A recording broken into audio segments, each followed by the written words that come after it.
वक्रतुंड महाकाय सूर्यकोटि समप्रभ निर्विघ्नं कुरु मे देव सर्व कार्येषु सर्वदा।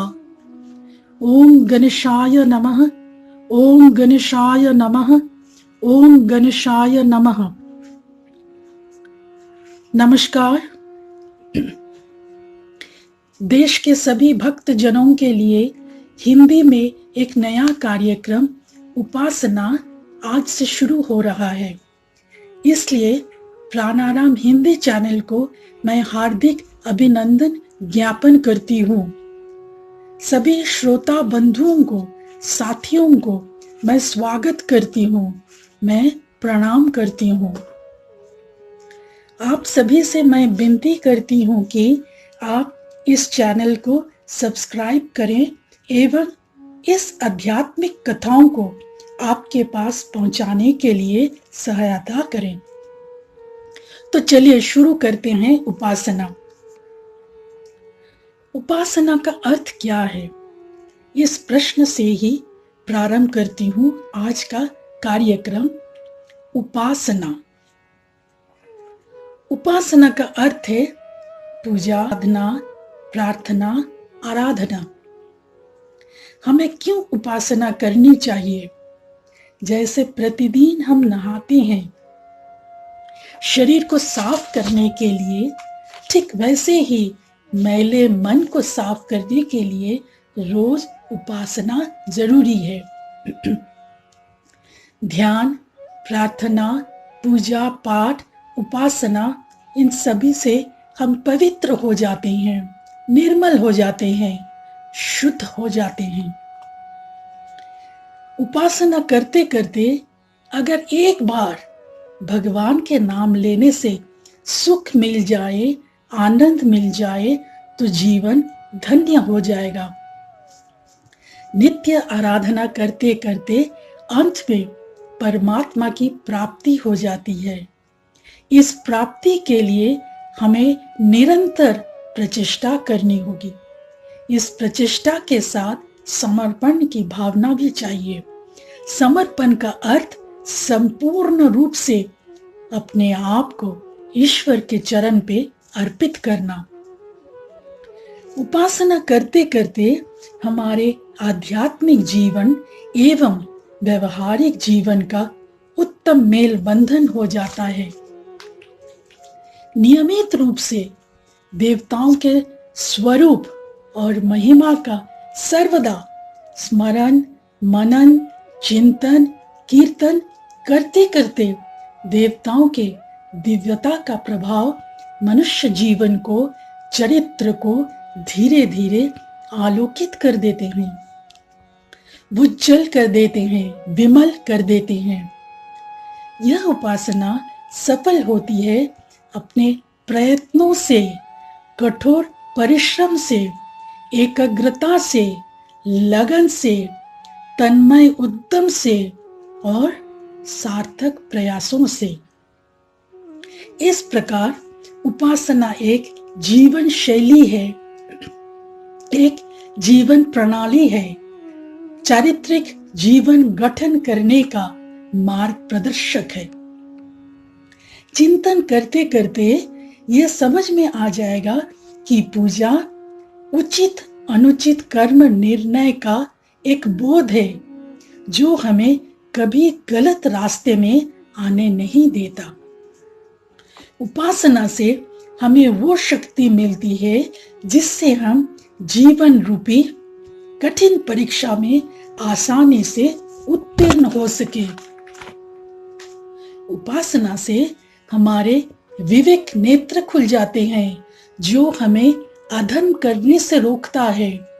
विवेक हमें हर पल बताएगा जीवन जीने का सही मार्ग, सही रास्ता।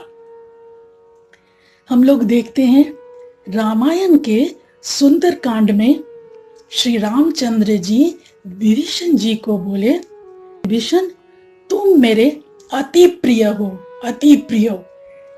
क्यों जानते हो?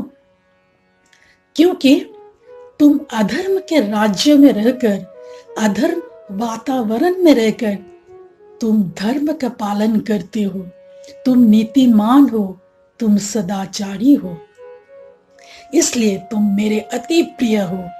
अनीति के बीच नीति का पालन करना बहुत बड़ा तपस्या है, धर्म पालन है।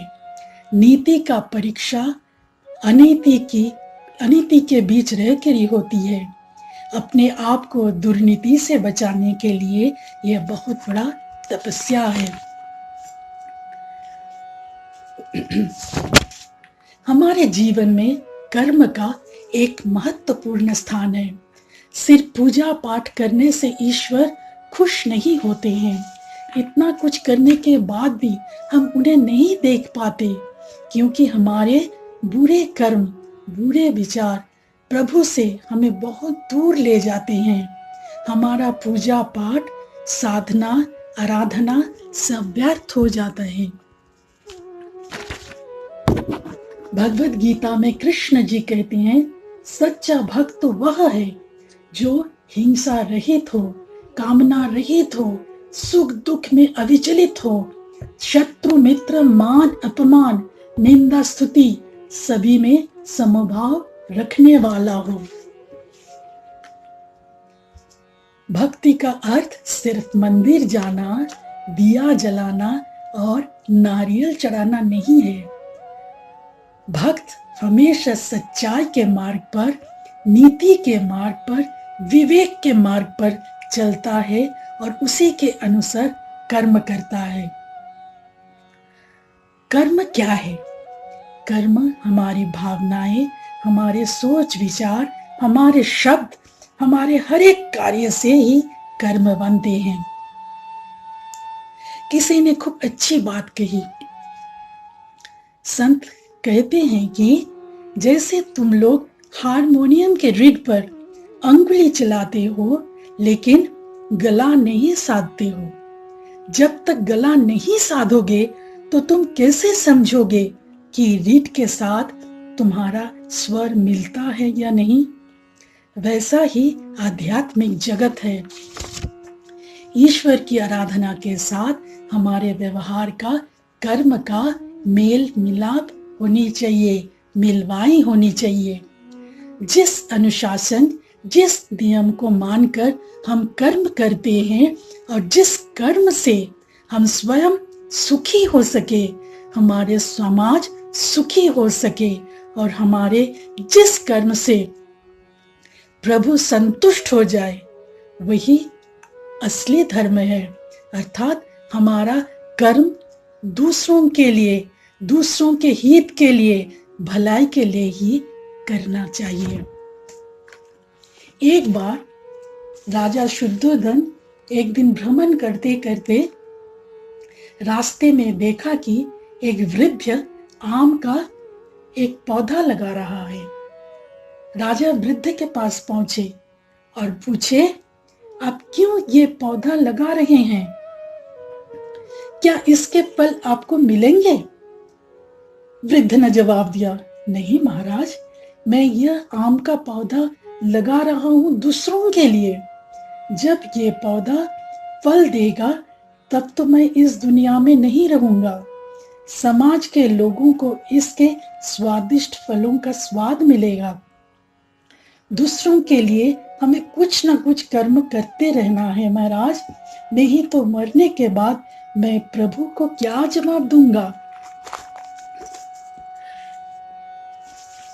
भगवान बुद्ध कहते थे, आत्मदीप भव।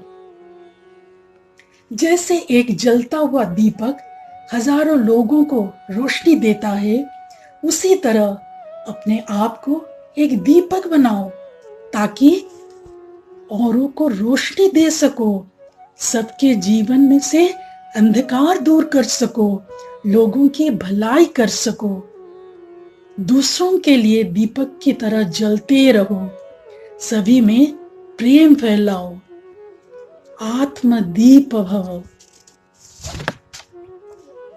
भक्ति मार्ग में रहने का, पूजा करने का यह मतलब नहीं है कि कभी आपद विपद, कष्ट, मुसीबत हमारे जीवन में नहीं आएंगे, हम कभी गिरेंगे नहीं, कभी दुखी नहीं होंगे। पर हम जब गिरेंगे, जब दुखी होंगे, विपत्ति से पीड़ित होंगे, तब प्रभु थाम लेंगे। थाम लेने का अर्थ प्रभु हमें सहारा देंगे, हमें हर एक कष्ट से मुक्त करेंगे, हमारा दुख भुला देंगे। एक कहावत है, ईश्वर में आस्था तो उलझनों में रास्ता। ईश्वर में आस्था तो उलझनों में रास्ता। अगर ईश्वर पर भरोसा है तो हर मुसीबत से ईश्वर हमें बचाएंगे, राह दिखाएंगे, मार्ग दिखाएंगे। एक बहुत सुंदर सी कहानी है। एक बार यशोदा मैया यमुना में दीप दान कर रही थी, पत्ते में दीप रखकर प्रवाह कर रही थी, लेकिन देखा कि कोई दीप तो आगे नहीं जा रहा है। क्यों नहीं जा रहा है? ध्यान से देखा तो कन्हैया जी एक लकड़ी लेकर पानी से सारे दीप बाहर निकल रहे थे। मैया ने पूछा, अरे लल्ला, ये तो क्या कर रहा है? कन्हैया ने सुंदर जवाब दिया, मैया, ये सब डूब रहे थे तो मैं इन्हें बचा रहा हूं। मैया हंसने लगी और बोली, तू किस किस को बचाएगा रे लल्ला? कृष्ण जी ने जवाब दिया, मैया, जो मेरी ओर आएंगे उन सबको मैं बचाऊंगा। दीपक हम लोग हमेशा प्रभु के सामने जलाते हैं। दीपक प्रभु के पास हमेशा रहते हैं, इसलिए हर दीपक को कृष्ण जी बचाते हैं। ईश्वर हमें कभी कभी विकट परिस्थिति में ले जाते हैं, लेकिन हमें डुबाने के लिए नहीं, बल्कि हमारी सफाई करने के लिए, हमें पवित्र करने के लिए। महाज्ञानी चाणक्य, उनका कहना है, ईश्वर को चित्र में नहीं, चरित्र में देखो। ईश्वर को चित्र में नहीं, चरित्र में देखो। अर्थात मनुष्य पवित्र होते होते, निर्मल होते होते, शुद्ध होते होते स्वयं ईश्वर बन जाता है। अगर हम प्रतिदिन निष्ठा के साथ, श्रद्धा के साथ ईश्वर की ओर धीरे धीरे चल पाएंगे तो उनका दर्शन मिलना निश्चित है। दर्शन का मतलब मन से देखना, आंखों का देखना सीमित होता है। दर्शन मन से होता है, आंखों से नहीं। अगर हम ईश्वर के अनगिनत ज्योतिर्पुंज से एक भी कण या एक चिंगारी ग्रहण करने का योग्य बनेंगे तो जीवन ज्योतिर्मय हो जाएगा। सभी श्रोताओं को धन्यवाद।